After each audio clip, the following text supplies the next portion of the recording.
me speak. It's exciting to be able to share with you all, and yeah, feel free to make notes of any questions that come up, and I'll try to get to as many of them as I can at the end. I do want to make a real quick just correction. So technically, I can't necessarily call myself a psychologist yet until I get licensed. So just want to just make sure that that's clarified. I do have my doctorate in clinical psychology, and currently I'm working towards being licensed. And so, as my dad mentioned, mental health is obviously a big part of my vocation, and my and interacting with churches is a passion of mine as well. So today I wanted to talk about overcoming loneliness and depression. And the central question I wanted to focus on answering tonight is what, if anything, within the experience of depression or loneliness needs to be overcome. And I realize that that might sound a little weird coming from a therapist, saying that, is there anything that needs to be overcome in depression or loneliness? And I'm not going to unpack that question right now, but we will revisit this question later on. So today what I want to do is I want to talk about what is depression, how can we understand loneliness, what needs to be overcome, and what does overcoming depression and loneliness look like. All right, so first understanding depression, and I might be switching because I have my notes on a different screen, so bear with me. So depression has become quite a ubiquitous term in our culture today that, I think for a lot of good, there have been a lot of people who have come out as experiencing depression. Many celebrities, looking back in history, you have historical figures like Vincent van Gogh, people that you might recognize like Bruce Springsteen, Anthony Bourdain, Robin Williams, and a host of other people. And sadly, we have lost some of these figures because of depression and suicide. It's also been in film and TV. And so, I think that there are a lot of ideas of what depression is, and maybe some myths that hopefully we can dispel. But I think that overall, as somebody in the mental health field, I am glad that there is a lot more talk about what mental health is, and hopefully reducing the stigma associated with mental health. So from a psychological perspective, when people say depression, oftentimes they are referring to what we would say is major depressive disorder. That's sort of the classic sort of profile of that term.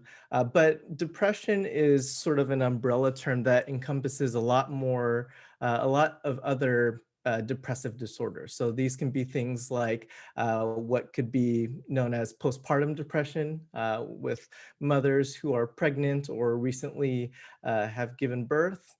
You have, some of you might be familiar with seasonal affective disorder, or SAD, where certain people might feel depressive symptoms at certain times of the year. And I'm not going to go into detail about all of these disorders, but there is a spectrum of depressive disorders, and these are primarily categorized by things such as the onset of the symptoms, how severe the symptoms are, the duration of the symptoms, and some other factors. In addition to the umbrella of depression, there's also other psychiatric disorders that have depressive features as part of their diagnosis. So these are things like bipolar 1 and 2, cyclothymia, which is more of a cycling between depressive and manic symptoms, and schizoaffective disorder, which is sort of a combination between schizophrenia and a mood disorder. There's also a lot of things that can mimic depression. So things like Alzheimer's disease, people might present as feeling down or apathetic, lethargic. Things like post-traumatic stress disorder can also have components of a mood disturbance. People with traumatic brain injuries can have depressive symptoms as well. And you also have some physical dysfunctions that can also cause or mimic depressive symptoms. So things like hypothyroidism, vitamin D deficiency, and diabetes.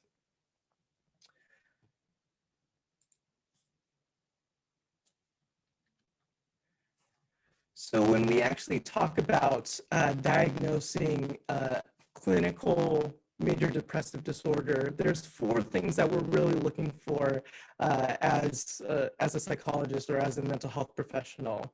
And these are these 4 things listed here. So the first thing, which is very are the classic symptoms. So depressed mood or anhedonia, which is basically just a loss of interest or pleasure in things that used to bring that person pleasure or joy. And so you don't necessarily have to feel down. Gabe Lowe. And it's possible. Oh. Sorry to bother you. We're having some static from your speaker or something. Okay, let's see. Let me try. It could be the speaker, it could also be the computer. So, well.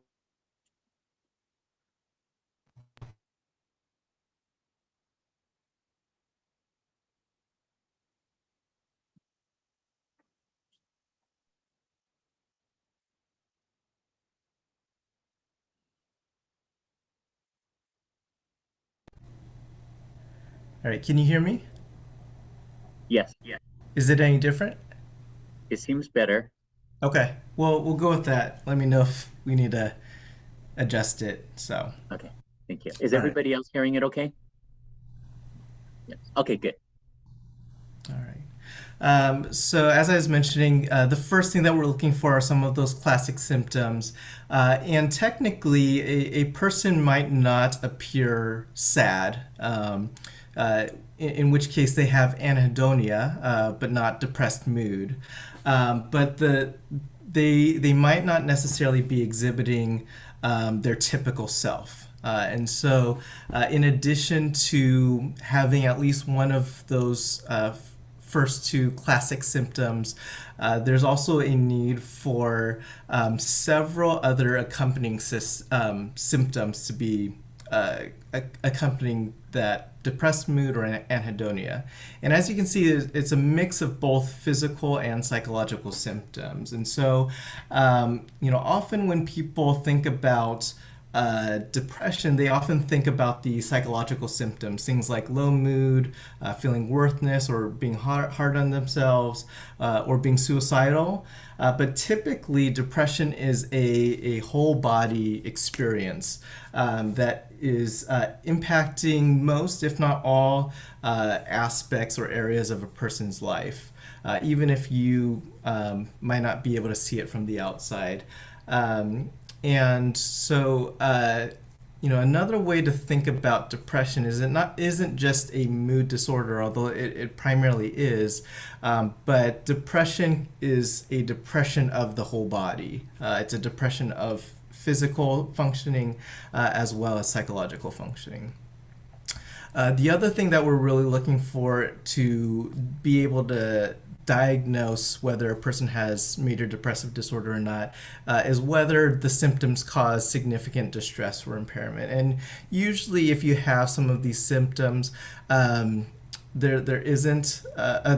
usually is some sort of either distress or impairment, but if somebody is reporting some of these symptoms, but it really isn't getting in the way of the everyday life, we might diagnose something else within that depression umbrella as opposed to major depressive disorder.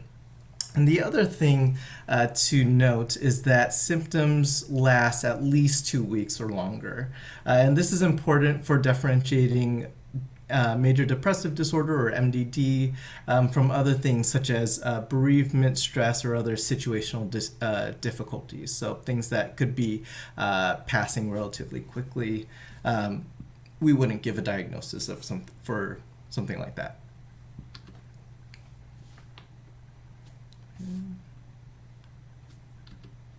Okay.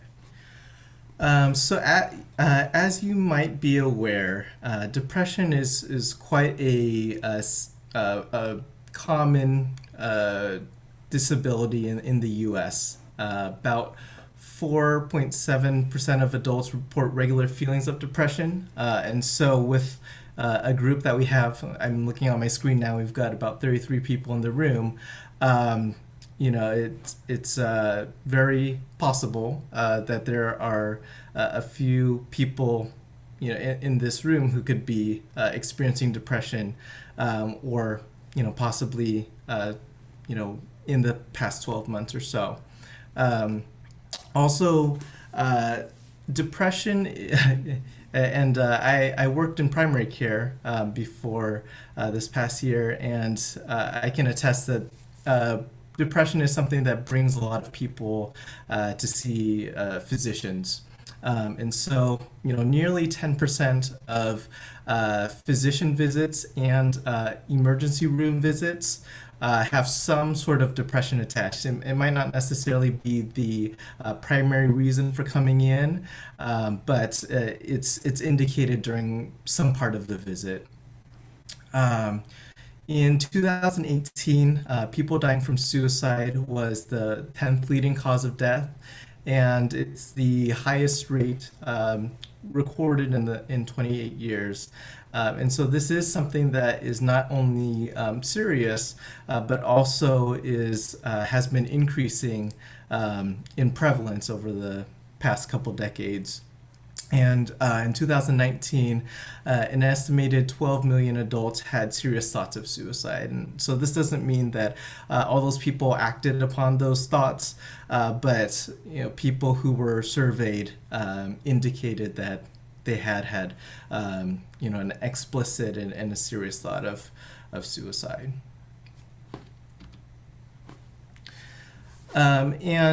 Again, some of you might be very familiar with how prevalent mental illness is, but I do want to highlight that it is quite a common thing in the U.S. And people might have varying degrees of exposure to mental illness. And as I alluded to, it has become more of a thing in popular culture, more of a topic that has been identified, but more than 50% of people, adults, or I guess people, will be diagnosed with some mental illness in their lifetime. About 20% of people will experience some sort of mental illness in a year. 20% of children will have or are currently experiencing some serious debilitating mental illness, and currently 4% of people with have a serious mental illness such as schizophrenia, bipolar disorder, or major depressive disorder. And so, yeah. All right. So loneliness can be a little bit more difficult to track. One, because it isn't a clinical diagnosis, and so it's not necessarily something that's being studied at the same frequency as something like depression, but it can be no less painful or pervasive. That 35%, almost a third of older adults reported experiencing some significant loneliness. And studies have shown that there are increased health risks associated with loneliness, things like premature death, dementia, heart disease, stroke, and other psychiatric conditions like depression, anxiety, and suicide. And there are specific populations that tend to be more susceptible to loneliness. Groups such as older adults, immigrants, people of the LGBTQ populations, ethnic minorities, and victims of elder abuse. And, among those most impacted, you can probably tell that there is some sort of minority status that is experienced, and often that can be very isolating. That people feel like other people they're feeling like people can't relate to their experience in some sort of way.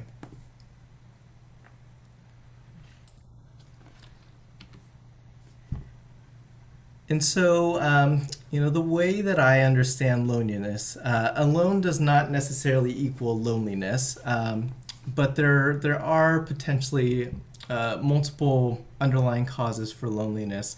And this is actually something that I remember talking to my dad about. And at a particular point in time when I was feeling lonely, something that really helped me understand and sort of was sort of a light bulb moment for me was that he talked about different types of loneliness. And up until that point, I'd only really thought of loneliness as a one-dimensional feeling of either you're lonely or you're not, either you feel alone or you don't. And I think that loneliness and just the experience of loneliness can be quite multidimensional and complex. That a person could be feeling loneliness for different reasons, one to another. So different things could be feeling isolated, feeling disconnected, like you don't have your quote unquote group that you can sort of go to, feeling misunderstood, like people are missing you or people are missing each other, feeling overlooked, that it's almost sort of that party metaphor where you're with people but not noticed by people.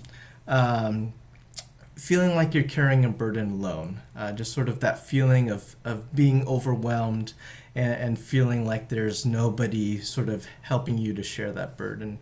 And also a lack of intimacy in relationships. And I'm not necessarily talking about sexual intimacy, but rather the lack of feeling known by somebody, feeling like other people know you at a deeper level than just surface conversation.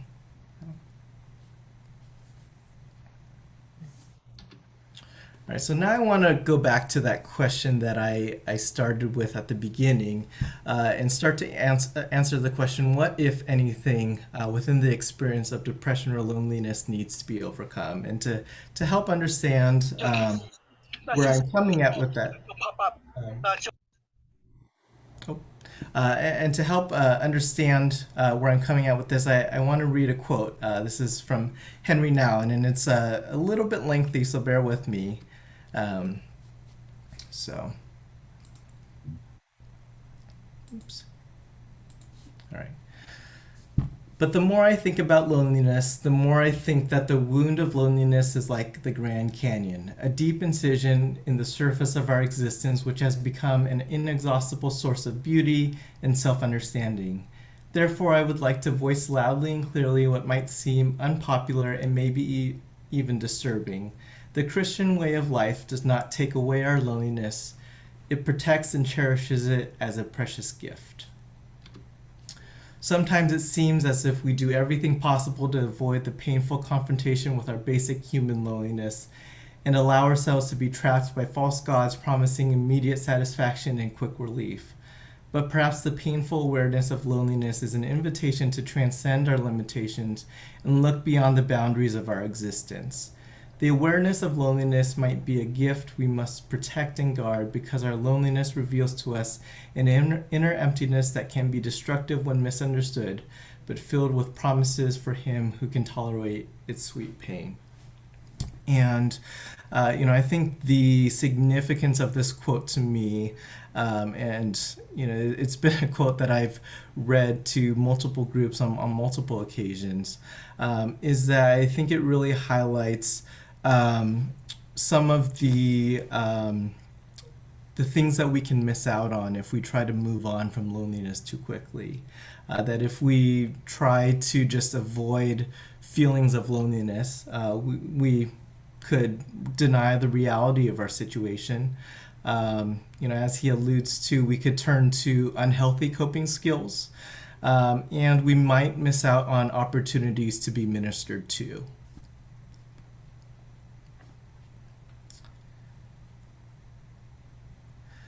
So, in that vein, I want to highlight a few things that I think might not need to be overcome when going through an experience of depression or loneliness. And there's 5 things I've identified here, and I also included some phrases that can be thrown out and that can be unhelpful for people going through experiences of depression or loneliness.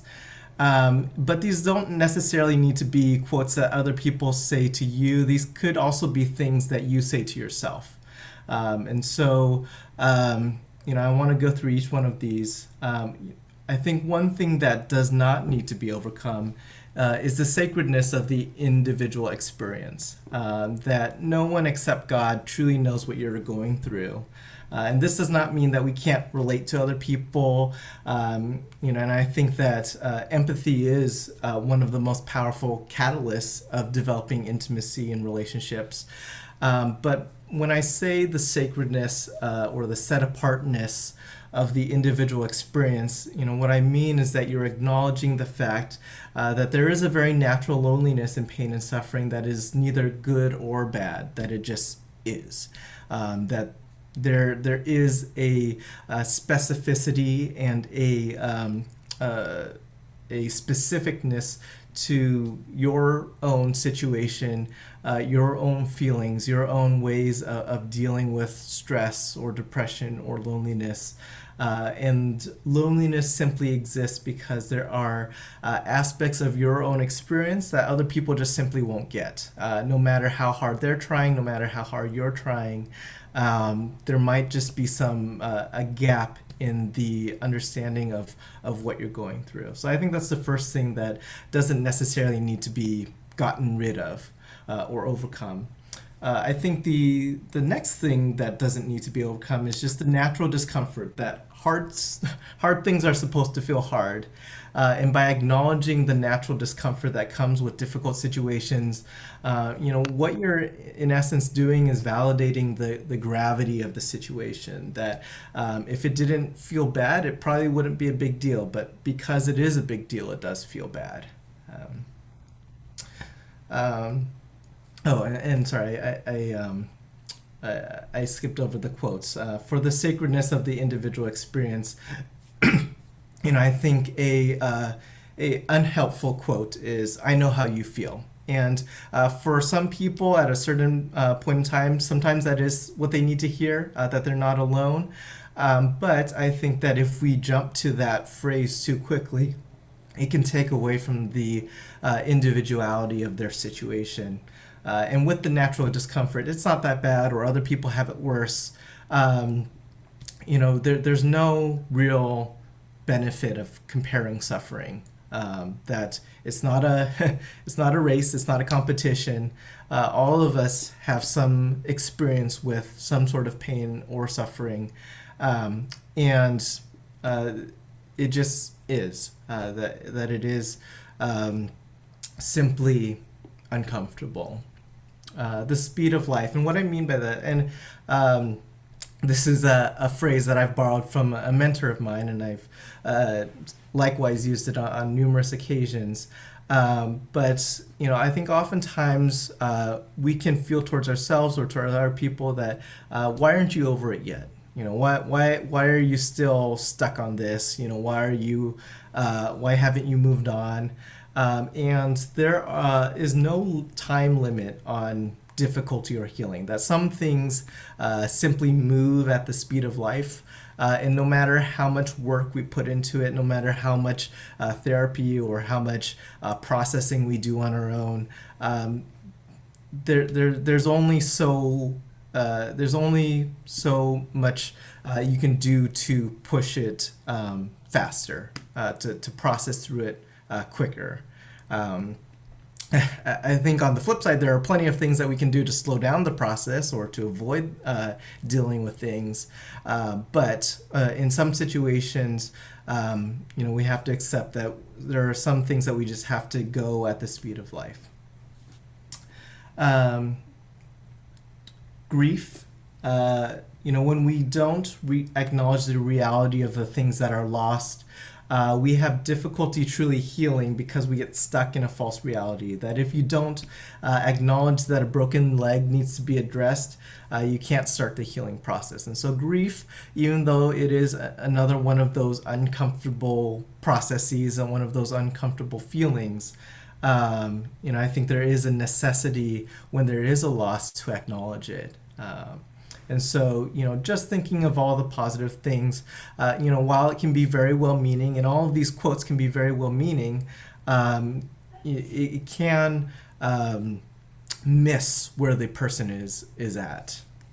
And the last thing that I think does not necessarily need to be overcome is answering life's difficult questions, that there's a reason why all this happened, that there might truly be a reason, and that's not to take away from the meaning of the situation, but if there is a reason, it's probably not a simple answer, and it's possible it might not be answered this side of heaven. That meaning is not necessarily always necessary for healing, although it can be a powerful aspect of it, and allowing difficult questions to remain unanswered respects the complexity of life. That life is not always as simple as we wish it would be.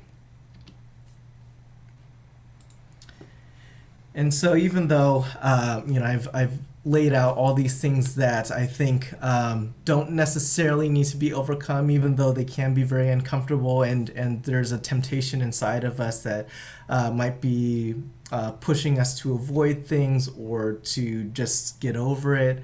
I think there are things that we can do. I think there are things that can be overcome within depression and loneliness. And going along with the 5 things that I listed in terms of what does not need to be overcome, I think the one of the most important interventions that you can put into practice to lessen the burden of depression is self-kindness. That when we accept that there are some things in life that are just hard, I think that lessens the burden of guilt that we put on ourselves to feel like we should be in a different position, that we should be in a different place, that we should be feeling different things or thinking different things, or behaving a different way. That when we beat ourselves up, or when we feel like I'm not the person that I want myself to be, I think that only does damage to hold ourselves back from actually overcoming depression instead of pushing us closer to it.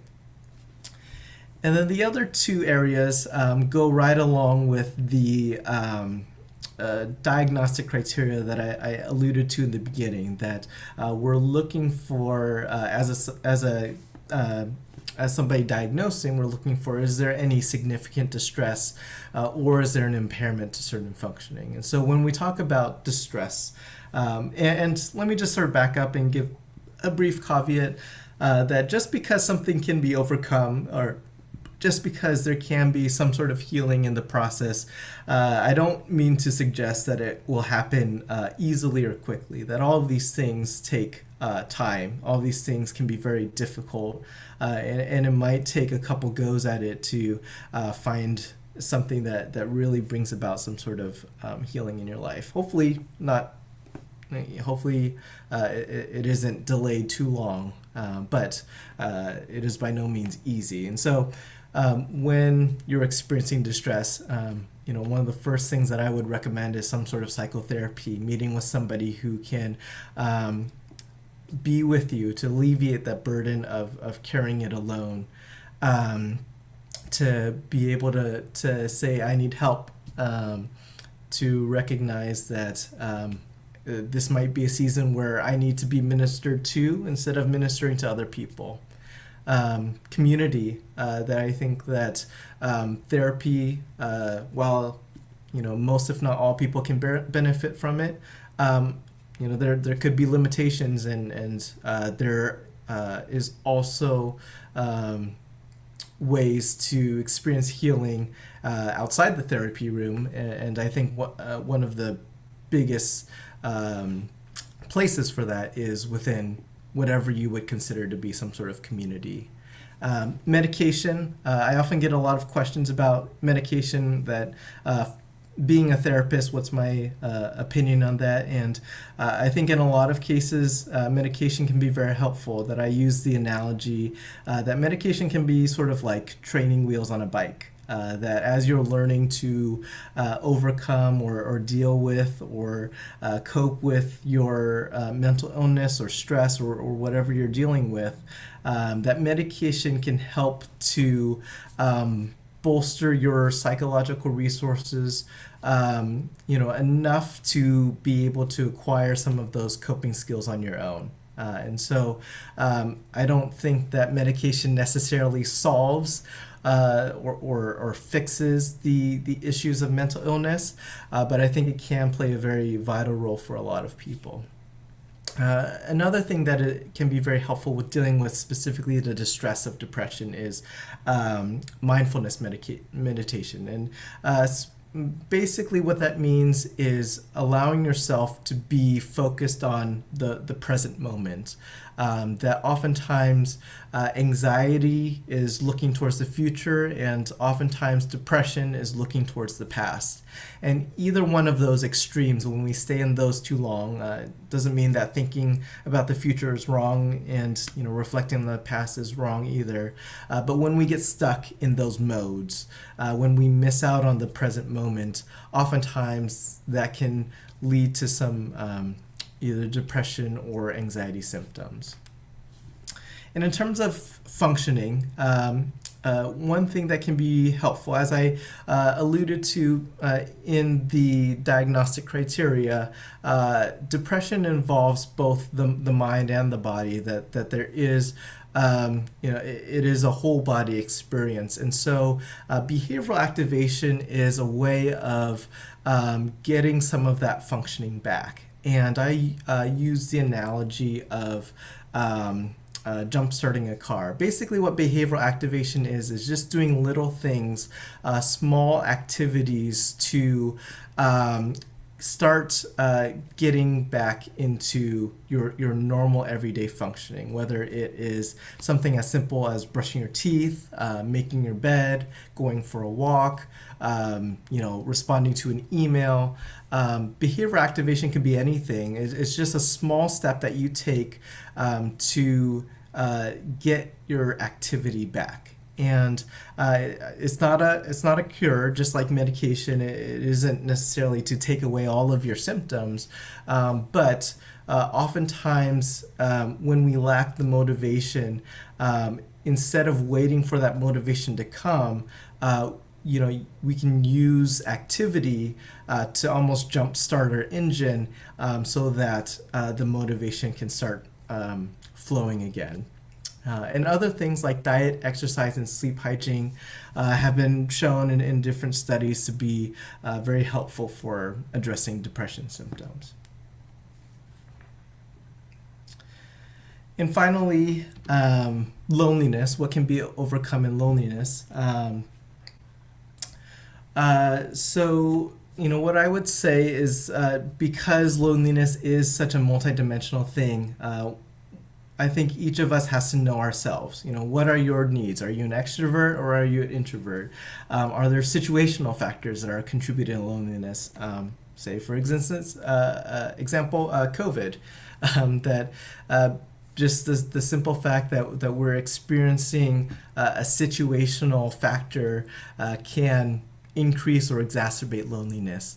And so when it comes to, what can you do to overcome loneliness? If you're feeling isolation, what I would say is schedule something with somebody else. Be concrete. The more concrete you are, I'm going to call this person today at 3 p.m. or I'm going to meet with this person on Saturday at noon. The more concrete you are, the less room you allow yourself for excuses. Feeling misunderstood. Don't let misunderstandings stand. Sometimes we can be afraid to rock the boat, but clarifying can be done in a non-aggressive, non-confrontational way. Simply saying, hey, that wasn't quite right what I meant to say, or, from my perspective, blah, blah, blah, can be really helpful to make sure that you're not missed by other people. Feeling overlooked. I think sometimes, simply based on personality or upbringing, it might be scary to assert your needs. But assertiveness is simply acknowledging that you are a human being who has needs just like everybody else. That we all are needy to a degree. That needy doesn't necessarily need to be a bad word, but we're acknowledging our limitations as human beings. If you're carrying your burden alone, reach out. This can be one of the hardest things to do, but it can also be one of the biggest game changers. That just taking that first step, reaching out and asking for help. And finally, if you're feeling like a lack of intimacy, sharing vulnerably. That it's uncomfortable, and rightly so, but that's the only way that we can be truly known in the way that our heart yearns for. And I have a quote from Brene Brown that vulnerability is not about winning or losing, it's having the courage to show up when you can't control the outcome. So I did want to just share, I don't have all my references in there, I didn't get a chance to put them all, but yeah, took a little bit longer. Hopefully we'll have some time for questions. So